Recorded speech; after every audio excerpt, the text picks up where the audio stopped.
Hi hello ನಮಸ್ಕಾರ ಎಲ್ಲರೂ ಹೆಂಗಿದ್ದೀರಿ? ಎಲ್ಲರೂ ಚೆನ್ನಾಗಿದ್ದಾರೆ ಅಂತ ಅನ್ಕೊಂತ ಮತ್ತೆ ನಾನು ಚೆನ್ನಾಗಿದೆ ಅಂತ ಹೇಳ್ತಾ ಇವತ್ತಿನ ವಿಡಿಯೋನ ಶುರು ಮಾಡ್ತಾ ಇದ್ದೀನಿ. ಏನಪ್ಪ ಇವತ್ತಿನ ವಿಡಿಯೋ ವಿಶೇಷತೆ ಅಂದರೆ ಟಗರ್ ಮರಿ ಕೊಂಬನ್ನ ಚೆನ್ನಾಗಿ ಕೇಳಬೇಕಾದ್ರೆ ಅದಕ್ಕೆ ಏನೇನು ಮಾಡಬೇಕು ಮತ್ತು ಯಾವ ರೀತಿ ಮಾಡಿದರೆ ಆ ಮರಿ ಕೊಂಬ್ ಚೆನ್ನಾಗಿ ಕೇಳುತ್ತೆ ಅಂತ ಇವತ್ತಿನ ವಿಡಿಯೋದಲ್ಲಿ ನಾನು ನಿಮಗೆ ತಿಳಿಸ್ಕೊಡ್ತೀನಿ. ಬನ್ನಿ ಹಾಗಾದರೆ ವಿಡಿಯೋನ ಶುರು ಮಾಡೋಣ.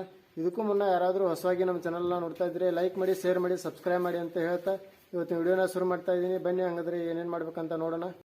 ಈಗ ಮೊದಲೇದಾಗಿ ನಮ್ಮ ಎಲ್ಲ ಮರಿಗಳನ್ನ ತೋರಿಸ್ತಾ ಹೋಗ್ತೀನಿ. ಇವಕ್ಕೆ ಯಾವ್ಯಾವ ರೀತಿ ಕೊಂಬ್ ಬರ್ತವೆ ಅಂತ ನೋಡಿ. ಇದು ಕಡ್ಲು ಮರಿ ಯಾವ ರೀತಿ ಇದೆ ನೋಡಿ. ಇದ್ರ ಕೊಂಬ್ ಇವಾಗ ಒಂದು ಸಲ ಕಿತ್ತಿದ್ದೀನಿ. ಒಂದೇ ಸಲಕ್ಕೆ ಯಾವ ರೀತಿ ಕೊಂಬ್ ಬಂದಿದೆ ನೋಡಿ.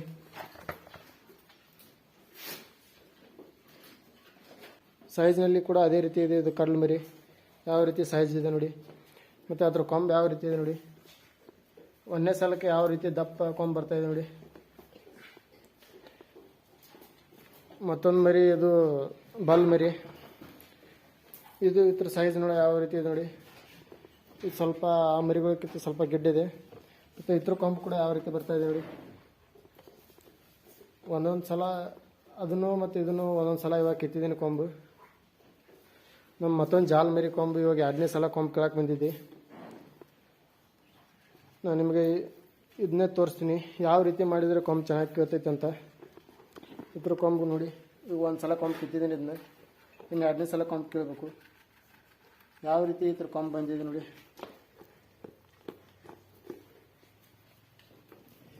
ಇವೇ ಈಗ ನನ್ನ ಹತ್ರ ಇರೋ 3 ಮರಿಗಳು.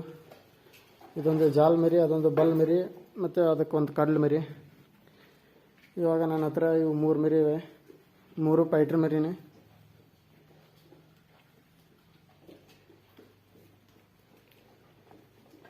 ಈ 3 ಮರಿಯಲ್ಲಿ ಓವರ್ ಸೈಜ್ ಇರೋದು ಇದು ಕಡ್ಲು ಮರಿ, ಮತ್ತು ಆ ಜಾಲ್ ಮರಿ ಕೂಡ ಅದು ಸೈಜ್ನಲ್ಲಿ ತುಂಬ ಚೆನ್ನಾಗಿ ಆಕೈತಿ.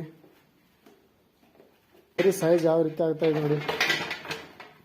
ಮತ್ತು ಇದ್ರ ಕೊಂಬು ಕೂಡ ಅದೇ ರೀತಿ ಇದೆ.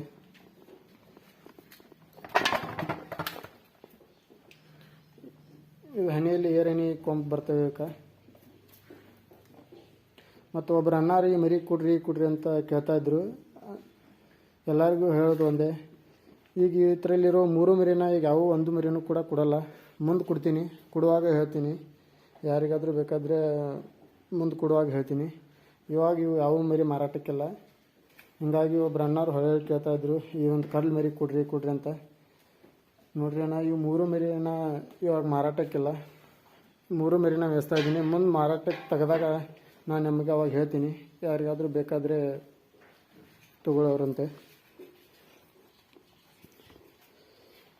ಇವಾಗ ತೋರಿಸ್ತೀನಿ ಬನ್ನಿ ಕೊಂಬು ಚೆನ್ನಾಗಿ ಕೇಳಬೇಕಾದ್ರೆ ಏನೇನು ಮಾಡ್ಬೇಕಂತ. ಇವಾಗ ತೋರಿಸ್ತೀನಿ ನೋಡಿ. ಈ ಮರಿನ 2ನೇ ಸಲ ಕೊಂಬು ಕೇಳಕ್ಕೆ ಬಂದೈತಿ, ಜಾಲ್ ಮರಿ. ಮತ್ತು ನೀವು ಏನೇನು ಮಾಡ್ಬೇಕಂತ ಇವಾಗ ಹೇಳ್ತೀನಿ ನೋಡಿ. ಮೊದಲು ನೀವು ಕೊಂಬು ಗಡ್ಡಿ ಬಾಜು ಹತ್ರ ಇರೋ ಕೂದಲನ್ನ ಎಲ್ಲ ಕಟ್ ಮಾಡಬೇಕು. ಯಾಕಂದರೆ ಕೀಳುವಾಗ ಅದು ಕೂದಲು ಸಿಗಬಾರ್ದು ಕೊಂಬಿನಲ್ಲಿ. ಅದಕ್ಕಾಗಿ ಎಲ್ಲ ಮೊದಲಿಗೆ ಸ್ವಚ್ಛ ಮೇಲೆ ತೆಳಗೆ ಮತ್ತು ಈ ಸೈಡ್ದು ಎಲ್ಲ ಕೂದಲನ್ನ ಕಟ್ ಮಾಡಬೇಕು. ಈಗ ನೋಡಿ, ಈ ರೀತಿ ಕೂದಲನ್ನ ಕಟ್ ಮಾಡಬೇಕು. ಯಾಕಂದರೆ ಕೀಳುವಾಗ ಅದು ನಿಮಗೆ ಕೂದಲು ಸಿಗಬಾರ್ದು. ಕೂದಲು ಸಿಕ್ಕರೆ ಒಂದೊಂದು ಸಾರಿ ಕೊಂಬು ಚೆನ್ನಾಗಿ ಕೇಳಲ್ಲ. ಅದಕ್ಕಾಗಿ ಮೊದಲೇ ನೀವು ಈ ಕೊಂಬು ಗಡ್ಡಿನ ಹಸನು ಮಾಡಬೇಕು. ಮತ್ತು ಅದಾದ ನಂತರ ಏನು ಮಾಡಬೇಕು ಅಂದರೆ ಕೊಂಬು ಕೀಳು 1 ವಾರ ಇರ್ತಾ ನೀವು ಕೊಂಬಿಗೆ ಎಣ್ಣೆನ ಉಣಿಸ್ಬೇಕು. ಈಗ ನೋಡಿ, ಕೊಂಬಿಗೆ ಎಣ್ಣೆ ಯಾವ ರೀತಿ ಉಣಿಸ್ಬೇಕಂದ್ರೆ ಈ ರೀತಿ ನೀವು ಕೊಂಬು ಬಡ್ಡಿಗೆ ಎಣ್ಣೆನ ಉಣಿಸ್ಬೇಕು. ಯಾಕೆ ಉಣಿಸ್ಬೇಕಂದ್ರೆ ಕೊಂಬು ಚೆನ್ನಾಗಿ ಕೇಳ್ತಾವೆ. ಅದಕ್ಕಾಗಿ ಕೊಂಬು ಗಡ್ಡಿಗೆ ಎಣ್ಣೆನ ಉಣಿಸ್ಬೇಕು. 1 ವಾರ ಇರ್ತಾ ನೀವು 2 ದಿನಕ್ಕೊಮ್ಮೆ ಹಿಂಗೆ ಎಣ್ಣೆನ ಉಣಿಸ್ಬೇಕು. ಅದು ಬಡ್ಡಿಗೆ ಮಾತ್ರ, ಮ್ಯಾಲೆ ತುದಿಗೆ ಹಾಕಬಾರ್ದು. ತುದಿಗೆ ಹಾಕಿದ್ರೆ ಭೀ ಏನಾಗಲ್ಲ, ಆದರೂ ಕೂಡ ನೀವು ತುದಿಗೆ ಹಾಕಬಾರ್ದು. ಈ ಬಡ್ಡಿನ ನೆನೆಸ್ಬೇಕು ಮೇನು. ಯಾಕಂದರೆ ಕೀಳುವಾಗ ಸ್ವಲ್ಪ ಈಜಿ ಕೇಳ್ತವೆ.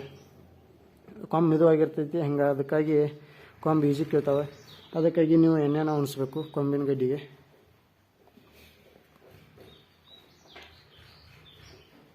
ಅದಕ್ಕೆ ಕೀಳುವಾಗ ಸ್ವಲ್ಪ ಚೆನ್ನಾಗಿ ಕೇಳ್ತಾವೆ ಮತ್ತು ಕೊಂಬು ಕೂಡ ಅದೇ ರೀತಿ ಚೆನ್ನಾಗಿ ಬರ್ತವೆ. ಮತ್ತು ಕೊಂಬು ಕೀಳುವಾಗ ಯಾವ ರೀತಿ ಮಿಸ್ಟೇಕ್ ಮಾಡಬಾರ್ದು ಅಂದರೆ, ನಾನು ಇವಾಗ ಕೊಂಬು ತೋರಿಸ್ತೀನಿ ನೋಡಿ. ಮೊದಲು ಸಲ ಕಿತ್ತದ ಕೊಂಬು ಕೇಳಬೇಕಂದ್ರೆ ಮೊದಲೇ ಸಾರಿ ಮಿನಿಮಮ್ ಏನಿಲ್ಲ ಅಂದ್ರೆ ಭೀ ಇಷ್ಟು ಕೊಂಬರೇ ಬರಬೇಕು. ಇದು ನೋಡಿ, ಒಬ್ಬೊಬ್ಬರು ಇಷ್ಟು ಕೊಂಬು ಬಂದಾಗ ಕೇಳ್ತಾರೆ, ಇಷ್ಟು ಆ ರೀತಿ ಕೀಳೋದ್ರಿಂದ ಮರಿಗಳ ಕೊಂಬು ಚೆನ್ನಾಗಿ ಬರಲ್ಲ. ಅದಕ್ಕಾಗಿ ಕೊಂಬು ಕೀಳಬೇಕಾದ್ರೆ ಮರಿಗಳ ಕೊಂಬು ಮಿನಿಮಮ್ ಇಷ್ಟಾದ್ರೂ ಬರಲೇಬೇಕು. ಮತ್ತು ಎರಡನೇ ಸಾರಿ ಕೀಳುವಾಗ ಈ ರೀತಿ ಇದೆ ನೋಡಿ, ಎರಡನೇ ಸಾರಿ ಕೀಳುವಾಗ ಇದಕ್ಕಿಂತ ಸ್ವಲ್ಪ ಜಾಸ್ತಿನೇ ಬರಬೇಕು. ನಾವು ಇನ್ನೂ ಇದನ್ನ ಒಂದು 10 ದಿನಗಳ ಬಿಟ್ಟು ನಂತರ ಕೀಳ್ತೀವಿ. ಈಗಿರ್ತಾ ಎಣ್ಣೆ ಯಾಕೆ ಅನಿಸ್ತಾ ಇದ್ದೀವಿ ಅಂದರೆ ಇದ್ರ ಕೊಂಬು ಗಡ್ಡಿ ಸ್ವಲ್ಪ ದಪ್ಪ ಇದೆ, ಅದರಿಂದ ಕೀಳುವಾಗ ಸ್ವಲ್ಪ ಈಜಿ ಕೀಳಿ ಅಂತ ಈಗಿರ್ತಾ ಎಣ್ಣೆನ ಅನಿಸ್ತಾ ಇದ್ದೀನಿ. ಎರಡನೇ ಬಾರಿ ಕೀಳುವಾಗ ಇದಕ್ಕಿಂತ ಜಾಸ್ತಿ ಬಂದ ನಂತರ ಕೀಳಬೇಕು, ಅಂದರೆ ನಿಮಗೆ ಮುಂದೆ ಕೊಂಬು ಚೆನ್ನಾಗಿ ಬರ್ತಾವೆ ಮರಿಗಳದು. ಅದಕ್ಕಾಗಿ ಮೊದಲನೇ ಬಾರಿ ಕೀಳುವಾಗ ಈ ರೀತಿ ಇದ್ದರೆ ಕೇಳಿ. ಮತ್ತೊಂದು ಕೀಳಬೇಕಾದ್ರೆ ನೀವು ಏನು ತಗೋತೀರಲ್ಲ, ನಾನು ಕೀಳೋದು ಕೊಂಬು ಇತ್ತಿರಲೇನೆ. ಕೊಂಬು ಕೀಳುವ ಹಾಳಾಗದೆ ಕೊಂಬು ಕೀಳಬೇಕಂದ್ರೆ ನೀವು ಈ ರೀತಿ ಹಿಡಿಬೇಕು, ಮತ್ತು ಹಿಂಗೆ ಮೇಲೆ ಹಿಡಿದಕ್ಕಿತ್ರ ಹಿಡಿಯುತ್ತೆ. ಆದರೆ ಈ ರೀತಿ ಹಿಂಗೆ ತಳಗಿನ ಸೈಡ್ ಹಾಕಿ ಹಿಂಗೆ ಎಬ್ಸೋದ್ರಿಂದ ಕೊಂಬು ಚೆನ್ನಾಗಿ ಬರ್ತವೆ, ಅಂದರೆ ಕೊಂಬು ಹಿಂಗೆ ಮ್ಯಾಲೆ ಬರ್ತವೆ. ಮತ್ತು ಈ ರೀತಿ ಹಾಕಿ ಹಿಂಗೆ ತಿರೋದ್ರಿಂದ ಕೊಂಬು ಹಿಂಗೆ ತೆಳಗಾಕವೆ. ಅದಕ್ಕಾಗಿ ಕೊಂಬು ಕೀಳುವಾಗ ನೀವು ಈ ರೀತಿ ಎಬ್ಬಿಸಿ. ಮತ್ತು ಇದನ್ನು ಯಾವುದೇ ಕಾರಣಕ್ಕೂ ಈ ರೀತಿ ಹಿಡಿಯುವಾಗ ಇದ್ರ ಮಿನಿಮಮ್ ಭಾರನ ಹಾಕಿ, ಅತಿ ಓವರ್ ಭಾರನ ಹಿಂಗೆ ಹೆಚ್ಚಿಗೆ ಹಾಕಬೇಡಿ. ಯಾಕಂದರೆ ಓವರ್ ಭಾರ ಹೆಚ್ಚಿಗೆ ಹಾಕೋದ್ರಿಂದ ಒಳಗಿನ ಕೊಂಬು ಕೂಡ ಇದ್ರ ಕೂಡನೇ ಕಿತ್ತು ಬರ್ತೈತಿ. ಅದಕ್ಕಾಗಿ ಮರಿ ಕೊಂಬು ಸಂಪೂರ್ಣ ಬಾದಾಕೈತಿ. ಅದಕ್ಕಾಗಿ ಇದನ್ನ ಹಿಡಿಯೋ ಪೂರ್ತಕ್ಕೆ ಅಷ್ಟೇ ಭಾರ ಹಾಕಿ, ಓವರ್ ಭಾರ ಹಾಕಬೇಡಿ. ಹಿಂಗೆ ಈ ರೀತಿ ಒತ್ತಿಗೆ ಹಿಡಿಬೇಡಿ, ಸ್ವಲ್ಪ ಇದಕ್ಕೆ ಎಷ್ಟು ಭಾರ ಬೇಕಲ್ಲ ಅಷ್ಟೇ ಹಾಕಿ ಹಿಂಗೆ ಎಬ್ಬಿಸಿ, ಅಂದರೆ ಕೊಂಬು ಚೆನ್ನಾಗಿ ಕೇಳ್ತೈತಿ. ನೀವು ಓವರ್ ಭಾರ ಹಾಕೋದ್ರಿಂದ ಒಳಗಿನ ಕೊಂಬು ಕೂಡ ಇದ್ರ ಕೂಡನೇ ಕಿತ್ತು ಬರ್ತೈತಿ. ಇದ್ರ ಕೂಡ ಕಿತ್ತು ಬರೋದ್ರಿಂದ ಮರಿ ಕೊಂಬು ಅಲ್ಲಿಗೆ ಬಾದಾಕೈತಿ. ಅದಕ್ಕಾಗಿ ಸ್ವಲ್ಪ ಭಾರ ಹಾಕಿ ಎಬ್ಬಿಸ್ರಿ. ಮತ್ತು ಕೀಳುವಾಗ ಈ ರೀತಿ ಪಕ್ಕಡ್ ನೀವು ಯೂಸ್ ಮಾಡೋದ್ರಿಂದ ಇದಕ್ಕೆ ಅಷ್ಟು ಭಾರ ಬೀಳಲ್ಲ ಮತ್ತು ಅಟ್ಟೇನು ಇದಾಗಲ್ಲ. ಅದೇ ಇಲ್ಲೊಂದು ಬೋಲ್ಟ್ ಬರ್ತೈತೆ, ಹಿಂಗೆ ಬೋಲ್ಟ್ ಬಿಟ್ಟು ಟೈಟ್ ಮಾಡಿ ಹಿಂಗೆ ಪಕ್ಕಡ್ ಇರುತ್ತಲ್ಲ ಅಂಥದ್ರಲ್ಲಿ ಕೀಳಬೇಡಿ. ಯಾಕಂದರೆ ಅಂಥದ್ರಲ್ಲಿ ಕೀಳುವಾಗ ಭಾಳ 100ರಲ್ಲಿ ಒಂದು 40ರಷ್ಟು ಮರಿಗಳ ಕೊಂಬು ಅದ್ರ ಉಡೇನೆ ಕಿತ್ತು ಬರ್ತೈತಿ. ಯಾಕಂದರೆ ನೀವು ಫುಲ್ ಟೈಟ್ ನಟ್ ಬಿಗೋದ್ರಿಂದ ಅದ್ರ ಉಡೇನೆ ಕಿತ್ತು ಬರ್ತೈತಿ. ಹಾಗಾಗಿ ಕೀಳಬೇಕಾದ್ರೆ ಈ ರೀತಿ ಪಕ್ಕಡನ್ನ ಯೂಸ್ ಮಾಡಿ, ಈ ರೀತಿ ಎಬ್ಸೋದ್ರಿಂದ ಮರಿಗಳ ಕೊಂಬು ಚೆನ್ನಾಗಿ ಕೀಳ್ತೈತಿ. ಈಗ ನಾನು ಕಿತ್ತಿರೋ ಎಲ್ಲ ಮರಿಗಳ ಕೊಂಬು ಕೂಡ ಯಾವ ರೀತಿ ಬರ್ತಾಯಿದೆ ನೋಡಿ. ಈ ಮರಿದೆ ಮತ್ತು ಈ ಮರಿ ಕೊಂಬು ನೋಡಿ. ಅದಕ್ಕಾಗಿ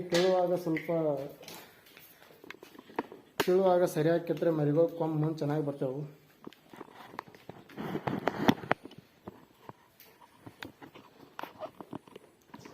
ಕೀಳುವಾಗ ಎಚ್ಚರಲೆ ಕೀಳಬೇಕು. ನೋಡಿ ಇದ್ರ ಕೊಂಬು ಯಾವ ರೀತಿ ಇದೆ ನೋಡಿ ಗಡ್ಡಿ.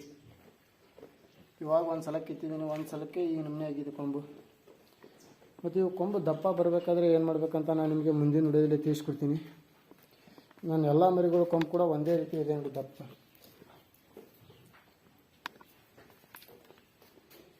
ಈ ರೀತಿ ಮರಿಗಳ ಕೊಂಬು ಬರಬೇಕಾದ್ರೆ ಇವಕ್ಕೆ ಏನೇನು ಮಾಡ್ಬೇಕಂತ ನಾನು ನಿಮಗೆ ಮುಂದಿನ ವಿಡಿಯೋದಲ್ಲಿ ತಿಳಿಸ್ಕೊಡ್ತೀನಿ.